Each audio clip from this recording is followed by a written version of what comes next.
యాదాద్రి భువనగిరి జిల్లా ఆత్మకూరు మండల కేంద్రంలోని పల్లెర్ల గ్రామంలో గణతంత్ర దినోత్సవ వేడుకల్లో భాగంగా జిల్లా పరిషత్ ఉన్నత పాఠశాలలో ఏర్పాటు చేసిన క్రీడల్లో గెలుపొందిన పాఠశాల విద్యార్థులకు వైఎస్సార్ ఫౌండేషన్ అధినేత ఎర్ర సోమిరెడ్డి సహకారంతో మరియు మాజీ జడ్పీటీసీ నరేంద్ర గుప్తా సహకారంతో బహుమతుల ప్రదానోత్సవం కార్యక్రమం జరిగింది. అలాగే గణతంత్ర దినోత్సవం సందర్భంగా ఆటల్లో గెలుపొందిన విద్యార్థులకు బహుమతులను అందజేశారు. అలాగే పిల్లల్లో ఉన్న ప్రతిభను గుర్తించడానికి ప్రతి సంవత్సరం ఈ ఆటల పోటీలు నిర్వహించడం జరుగుతుందని, నేటి పిల్లలే రేపటి భావి భారత పౌరులు అని మంచిగా చదువుకొని జీవితంలో ఉన్నత స్థాయికి చేరాలని ఆయన అన్నారు.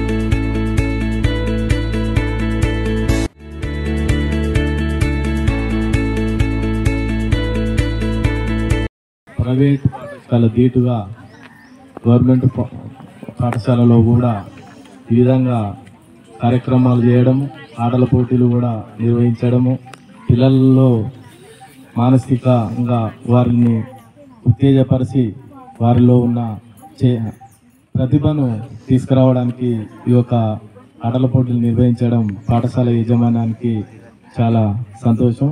వారికి కృతజ్ఞతలు తెలుపుకుంటా ఉన్నాను.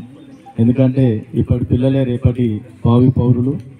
మరి ఏ కార్యక్రమం అయినా పిల్లలు పాఠశాలలో నేర్చుకొని రేపు కూడా సమాజానికి కూడా వారు కూడా ఉపయోగపడాలనే ఉద్దేశంతో మరి మంచిగా పిల్లలందరూ బాగా చదువుకోవాలి. ఆటలు కూడా మంచి ఆటలలో ప్రతిభ చూపించుకోవాలి. చదువులలో కూడా మంచిగా చదువుకొని మీ తల్లిదండ్రులకు కూడా మంచి పేరును కూడా నిలబెట్టాలని కోరుకుంటూ ఈ యొక్క అవకాశం ఇచ్చిన పాఠశాల యాజమాన్యానికి కూడా ఒక చిన్న పాట పాడారు. ఆ పాటలో ఏమర్థం ఉందో ఒకసారి మీరు అందరూ గుర్తుందా? ఇప్పుడు ఆ పాట ఏందో, కష్టం వస్తే నీళ్లు కడతాయని చెప్పిన ఒక దున్నుగా మీరు మాట్లాడేది చేసిన కష్టం గురించి. చదువు కూడా అదే. మనం చేసిన చదువుకున్న దానికి మనకు ఫలితం దక్కాలంటే ఉపాధ్యాయ బృందాలు కానీ కానీ ఎన్నో పోస్టులు, గవర్నమెంట్ పోస్టులు కానీ ప్రైవేట్ పోస్టులు కానీ మనం వచ్చిందే చదువు గురించి.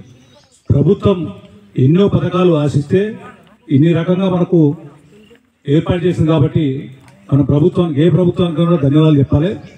ఒకటేంటంటే ఇక్కడ ఉన్న మీ అందరూ కూడా తెలుసు, ఉన్నది పిల్లలు 88 మంది, ఇక్కడ గవర్నమెంట్ టీచర్లు 11 మంది. 11 మంది సార్లు దాదాపు ఒక 7.5-8 లక్షలు అవుతుంది.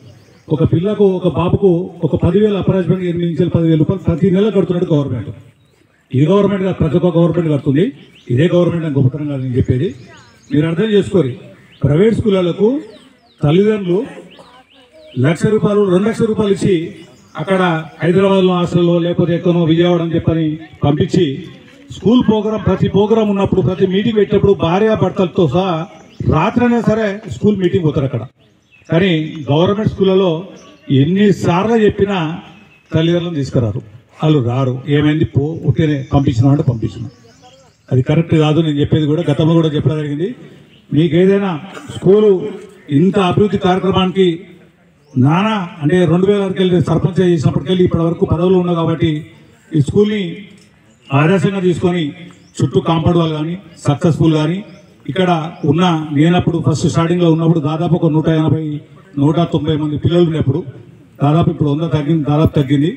నేనేం చెప్తున్నా అంటే మళ్ళొకసారి ఉపాధ్యాయ బృందానికి కరెక్ట్ రేపు స్కూలు స్టార్ట్ అయ్యే ముందట నేను గతంలో కూడా చెప్పడం జరిగింది.